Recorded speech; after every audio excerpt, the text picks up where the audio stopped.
Hey there, Sarah Bravo here, lead agent of Team Bravo, St. Louis's real estate home team powered by Coldwell Banker Gundaker. I'm here with Jackie Eisenbeis, Hi. our buyer's agent for the team, and what we figured we'd do is take a little Q&A between the two of us just to kind of give an outline. If you're thinking of buying a home, kind of giving you some insight on what the conditions are like, what the market's like, and some insider tips and tricks in order to help make the process less stressful and maybe help you even get the house of your dreams. So, got a few questions for you. Okay. You work exclusively with buyers for the team. Yes, ma'am. Awesome. So, one of the things that I always talk to people about is the fact that when I started in 2009, it was definitely a it was definitely a buyer's market.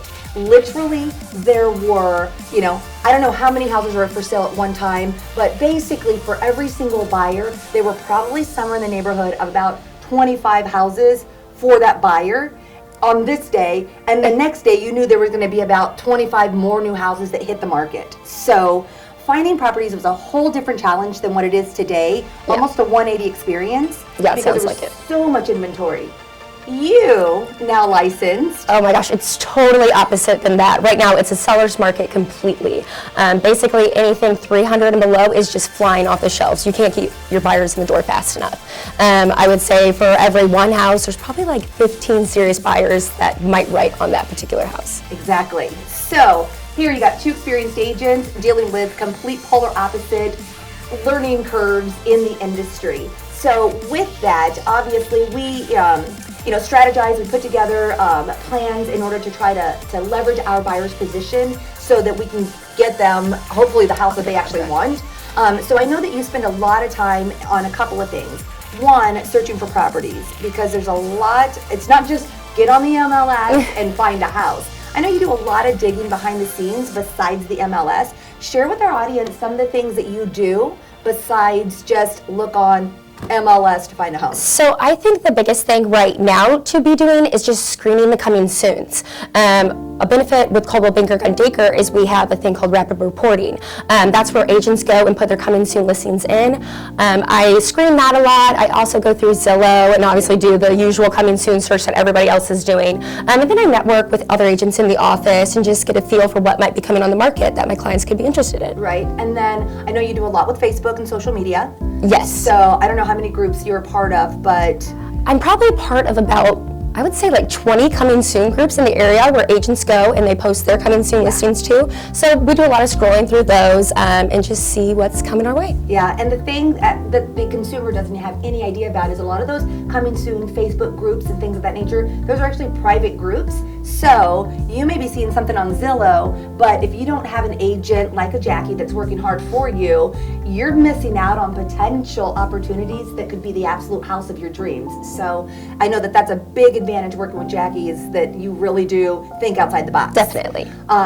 Now, once you do find a house, in a lot of cases, I think that you have been in a multiple offer situation. So with that, what are a couple of the strategic things that maybe you might advise a client that they may consider doing as far as, offering above list price? If they need closing costs, what can you do in order to still make their offer attractive when they're competing with 3, 4, 5, 6 other offers? Well, there's a lot of different things that we can do. Obviously, on the front end, we want to have that pre-approval ready to go for when you submit that offer. That's the biggest thing I would say, and that's going to give you the one up that other people might not have. Other than that, I would say that I try to be very strategic with our deadline dates, making sure that those aren't unrealistic, putting in a close that's desirable, like a 30-day out close that's realistic for both the lender and for the title company. Pushing it further and further out is less attractive to the sellers. So just little strategic things like that on the contract, I think, put us one up more so than some other agents do. Yep. One of the other big differences when I first started in real estate, it was all about the deal, the deal, the deal. So a lot of buyers' mindsets were, boy, if I can offer 5, 6, 7, 8% less than the actual list price, I can really get a phenomenal value on this home. What are you seeing with the price points? Again, we're talking about a specific budget. Under $300,000 is kind of that sweet spot. What are you seeing when you've got a multiple offer situation and advising your clients as far as what type of offers should they be making if they know they're in competition with other people? Well, I think the biggest thing is just to confirm the fact that they are in competition. I don't want my clients to overpay.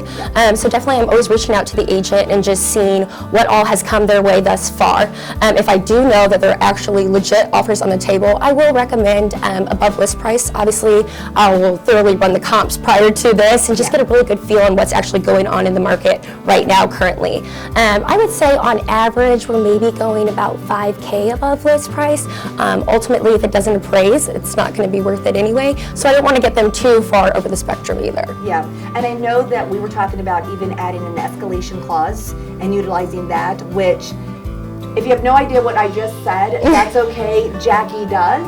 So it's a way to basically get you positioned so that your offer looks very attractive without necessarily needing to go to the max budget amount that you're willing to spend. If you find yourself in this position, Jackie can definitely walk you through what that actually means. So any other key components as far as when a buyer's, first-time home buyers especially, being able to kind of calm their nerves, because sometimes in this particular market, they look at a house, they fall in love, and they're super excited about it, and then they say, but now I've got to think about it, because this might be the second or the third house that they've looked at, and they're just confused. What advice would you give to that type of buyer if they find the house that they absolutely love, and it may be the first or the second or the third, they haven't looked at 25? If you can find 25 houses under $300,000 that meet their criteria, that would be a feat in itself. Yeah. But we know most of the time, if they give us specific criteria, 3 bedrooms, 2 bathrooms, ranch house, open floor plan, gray, white kitchen cabinets, dark hardwood floors, and that house is for sale, that may not come along for another month, 2 months, 3 months. And if they've got a timeline, they really got to be able to pull the trigger. So what is kind of that advice that you give a buyer to make them feel comfortable and confident in making that decision pretty darn fast? Well, whenever I'm working with a client and I see them in the house, and you can just tell the way that they react when they have found the one. So when I see those signs for them, you know, they're putting the couch here and they're going to hang the TV there, that's usually when I, as an agent, feel confident saying, this is it, you guys should go for it. So obviously I look for those signs, and then it just builds up their confidence. I say, hey, you know, maybe we have only looked at a couple houses, but here's what was wrong with these houses. Here's why they didn't meet the criteria. I'll put a couple other houses, I'll throw them their way and say, hey, these might meet your criteria. There's also this and this and this that doesn't. So just trying to build up their confidence with what is actually on the market right now, I think is a big, just a confidence booster, makes them feel really comfortable making this decision. Yep, and it's a big deal. It's a huge deal. So it's really good. And then I know from start to the end, you are basically involved in the whole entire transaction. Yes, ma'am. So do you intend your own inspections? Oh, absolutely. That's a big thing that we and our team try to do, is we are always there from the start of the inspection to the end of the inspection. We want to know exactly what is going on with this house. A lot of times those inspection reports are super scary, and they're really confusing to read. So just being there present with the inspector really gives you a good idea of what's actually going on, what is a problem and what isn't a problem. Yep, that's a super uber important thing. The thing that a lot of people don't also realize, that when you go to inspections, and you've actually seen a bunch of them, it actually makes you a better agent on definitely. the front end, because a lot of times a realtor will go take a client through a house if they don't normally attend their own inspections, and there's red flags that are clearly out there that they completely miss. The buyer gets excited, they write an offer, it gets accepted, and then it comes time to inspections, and then they freak out because they're like, holy moly, who knew? I think one of the benefits that you also added value is that you're looking out for things like, oh, this is a Federal Pacific electric panel.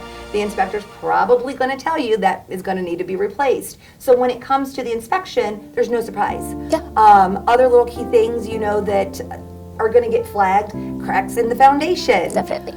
You know, she's looking out for those kind of things for our clients. So on the front end, if there's enough red flags, then it's a situation where you may advise a different offer, or you may completely say, you may love this house, but there's no way I'm going to let you buy it. Oh yeah. That's what we do a lot with our team, is we try to just go through the house, give it a good once over on the front end before you invest any money and any time in that particular house. Yeah, which is really good. That's just going the extra mile. And then obviously from contract to closing. I know that our team obviously handles everything. We get it to the title company, but I know that we also have a lot of good contacts, and as a first-time home buyer, you may not know what's supposed to happen next. So we obviously have lenders and referral partners in that regard. We have insurance agents, we have contractors readily at our disposal in our Rolodex. Do people say Rolodex anymore? I don't even know what that means. Fair enough. We have people in our contact list to be able to refer you to. So that's a big deal. And then, of course, you go to closings. Yeah. So you're sitting there just in case. And I know that we as a team are huge on buyer's consultations. So with all of the tidbits that we're kind of throwing out right now, a buyer's consultation is normally about An hour. About an hour. If you have a lot of questions, an hour and a half. Yeah. But literally, we would walk you through the process from start to finish. What are some of the things that people just ask, like? Title. Nobody even knows what really goes on with the title search behind a house. Yeah. People usually ask about that. The survey, boundary, Spot. Yeah, boundary versus spot. What does that mean? We go over that in our buyer's consultation. Yeah, and then out-of-pocket expenses. I mean, we're talking yeah. about inspections. So there's a lot of expense that is in advance of you getting to the closing table. Earnest money. One of the common questions is, well, wait a minute, I've got my down payment, I'm ready to go. And it's like, okay, now we write an offer, you gotta give earnest money. Is that my down payment? No, that's earnest money. Oh, when do I get that? Or who gets that? And explaining that kind of deal. Other things that we talk about at the buyer's consultation, all of your protections and contingencies. Insurance, insurability, you mentioned title and survey, financing, appraisal. If it's a condo, then there's a whole other can of worms. And she's the condo expert, by the way. Condo queen. So there's a lot of various things that come in. So we actually set people up on a buyer's consultation before we even start to look at properties, which is a good game plan. So if you're in the market, want to get more information like this, obviously subscribe to our YouTube channel at Team Bravo. You can always go to our Instagram. Our handle is Team Bravo Home. Like us on Facebook, Team Bravo Home, St. Louis's real estate home team. And if you want to get in touch with Jackie directly, tell them how to find you. Give me a call at 314-619-1894 or shoot me an email at jackie@teambravohome.com. Awesome. Thanks so much. Hope you took away some valuable information.